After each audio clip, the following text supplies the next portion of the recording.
আপনারাই আমাদের কর্মী, আপনারাই আপনাদের কর্মের মাধ্যমে আমাদের ভাগ্য নির্ধারণ করবেন। আমরা 5ই আগস্টের পরে যে দুঃশাসন দেখেছে, আমাদেরও দুঃশাসন, বললাম তো, চাঁদাবাজি করেন, টেন্ডারবাজি করেন, এগুলো তো আমাদের জন্য কোনো কারণে ভালো কিছু বয়ে নিয়ে আসবে না।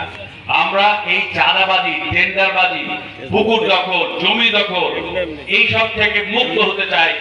বাংলাদেশের নতুন প্রজন্মকে একটা সুন্দর বাংলাদেশ, একটা পরিবর্তিত পজিটিভ বাংলাদেশ উপহার দিতে চাই।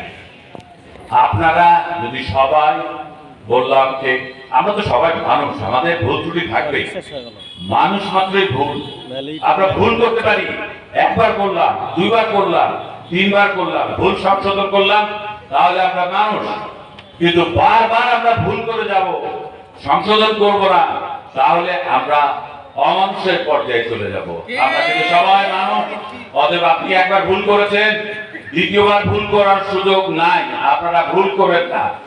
এবং আমরা কেউ মহামানুষ না, আমরা কেউ ফেরেশতাও না যে আমরা কোনো ভুল করব না। হ্যাঁ, আমি আবারও বলছি, আমার রক্তের ভাই বলে বলছি, এটা ব্যারিস্টার আমিনুল হক একজন মহামানুষ ছিলেন। উনি ভুলের ঊর্ধ্বে ছিলেন।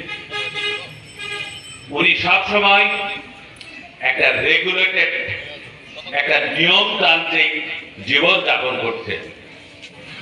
হয়তো আল্লাহ ওনাকে বেশি ভালোবাসেন, যার জন্য ওনাকে বড় ভাই এখনো জীবিত আছে, ওনাকে আগেই নিয়ে গেছেন। আমি তারই রক্তের ভাই হিসাবে বলছি যে উনি যত উন্নয়ন কাজ করে গেছেন গোদাগাড়ি এবং তানোরে, সম্ভবত বাংলাদেশের যে কোনো এলাকা, যে কোনো সংসদীয় এলাকাকে আপনারা খোঁজ দিতে পারেন যে এই ধরনের উন্নয়ন অন্য কোন এলাকায় হয় নাই। কিন্তু গত 17 বছর ধরে যে সরকার আছে, এরা তারা হিংসা করেছে এবং এগুলো যেসব ইনস্টিটিউট, গির্জা, মন্দির, মসজিদ, স্কুল, কলেজ, মাদ্রাসা তৈরি করে গেছে, উনি তৈরি করে গেছেন।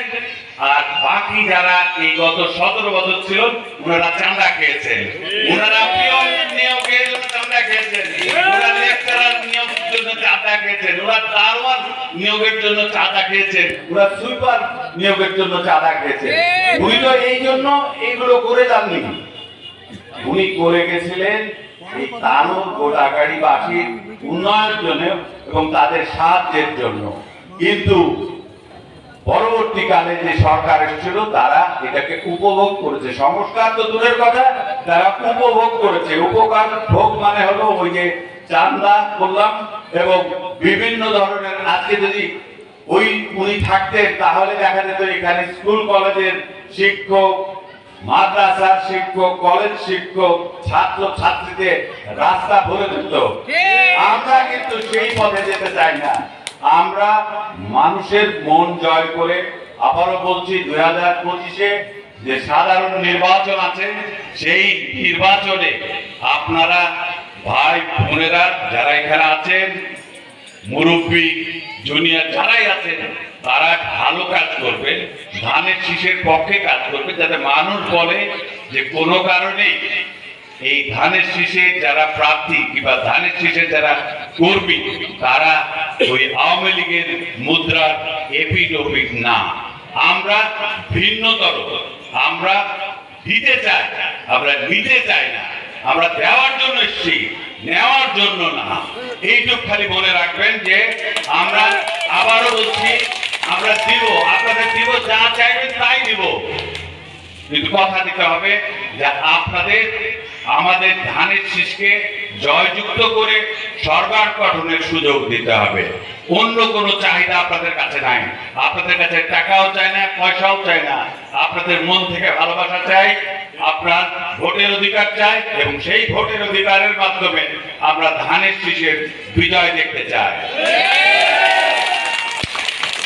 আপনারা, আবারও বলছি যে এখানে অনেক ধরনের বক্তব্য আসবে। বললাম আমাদের ভিতর কোন একজন বক্তা বলে গেলেন, আমাদের বিউটি অফ ডেমোক্রেসি, মানে গণতন্ত্রের বিউটিটাই হলো যে আমাদের বিভিন্ন জনের বিভিন্ন মত থাকবে, কিন্তু দল এবং দেশের উন্নয়নে আমরা ঐক্যমত।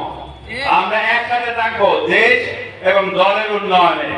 আমাদের বললাম তো, আমার এক ধরনের গোল পোস্টে যখন খেলা হয় ফুটবল, তখন কেউ বলে যে সেন্টার ফরওয়ার্ড দিয়ে গোল করবো, কেউ বলে যে না রাইট উইং দিয়ে করবো, কেউ বলে লেফট উইং দিয়ে করবো। উদ্দেশ্যটা কি? উদ্দেশ্যটা একটাই, গোল দিয়ে জিততে হবে। আগে ওই নেটে বলটা ঢুকাতে হবে, তারপরে আপনি কত স্কোরে জিতলেন সেইভাবে আপনি বিজয়ী ঘোষণা হবেন। আপনাদের সোজা কথা বলছি, 2025-এ নির্বাচন চাই এবং সেই নির্বাচনে আপনারা প্রত্যেকটা ঘরে ঘরে পাড়ায় মহল্লায় যে বলবেন ধানের শীষকে জয়যুক্ত করে একটা সুন্দর পজিটিভ বাংলাদেশ তৈরি করার জন্য আমাদের সুযোগ করে দিতে হবে। আপনারা যদি ঘরে বসে থাকেন, এখানে কথা শুনলেন, এই এক কান দিয়ে শুনলেন আর এক কান দিয়ে বাইর করলেন, তাহলে হবে না। আমাদের প্রত্যেকটা ঘরে ঘরে যে আমাদের 31 দফা কর্মসূচি যেটা আছে, এটাকে বুঝাবে যে আমরা কি চাই, কি করতে চাই। আমরা ওই স্বৈর শাসন, একনায়কতন্ত্র, এই ধরনের কোনো কিছু চাই না। আমরা সবকিছু সংস্কার করতে চাই। যে নির্বাচন কমিশন হোক, ওই আপনার আরো কতগুলো কমিশন তৈরি করেছে, পুলিশ কমিশন, কদিন আগে শুনলাম সেনাবাহিনীরও একটা কমিশন তৈরি করেছে। আমরা কমিশন সবগুলো বাস্তবায়ন করব, কিন্তু সরকার গঠনের পরে। এখনই সবকিছু করলে হযবরল হয়ে যাবে। মানে হঠাৎ করে একটা পরিবর্তন যদি আসে, তাহলে মানুষের মনে দ্বিধা এবং সংশয় সৃষ্টি হতে পারে। আমরা সেটা চাই না যে কেউ দ্বিধা দ্বন্দ্ব কিংবা কোন ধরনের সংশয় সৃষ্টি হোক। আমরা শুধু এইটুকুই বলবো, আপনারা বাসুদেবপুরবাসী দেশ সুন্দর এবং একটা একত্রতা প্রকাশ করলেন জাতীয়তাবাদী শক্তির প্রতি।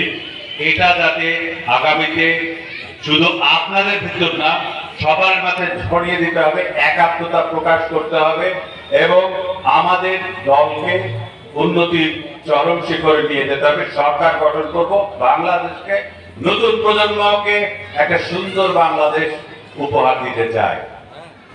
এই বলে আমার বক্তব্য শেষ করছি। তবে তার আগে আমরা আবারও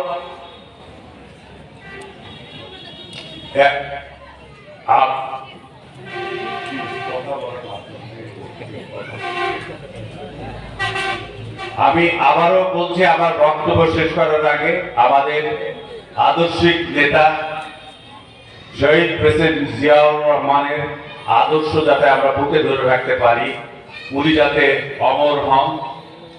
আমাদের দেশনেত্রী বেগম খালেদা জিয়া, যিনি অসুস্থ, চিকিৎসার জন্য এতদিন বিদেশ যেতে পারেন নাই, এখন বিদেশে গেছেন এবং হয়তো আপনারা শুনেছেন কিছু চিকিৎসা নিয়েছেন এবং একটু উন্নতির পথে।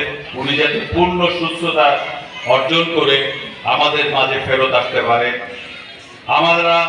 আমাদের যে তারুণ্যের অহংকার জনাব তারেক রহমান, উনি যাতে এই বিদেশে নির্বাসিত জীবন শেষ করে নিরাপদে এবং সুস্থতার মাধ্যমে আমাদের মাঝে ফেরত এসে নেতৃত্ব দিতে পারে।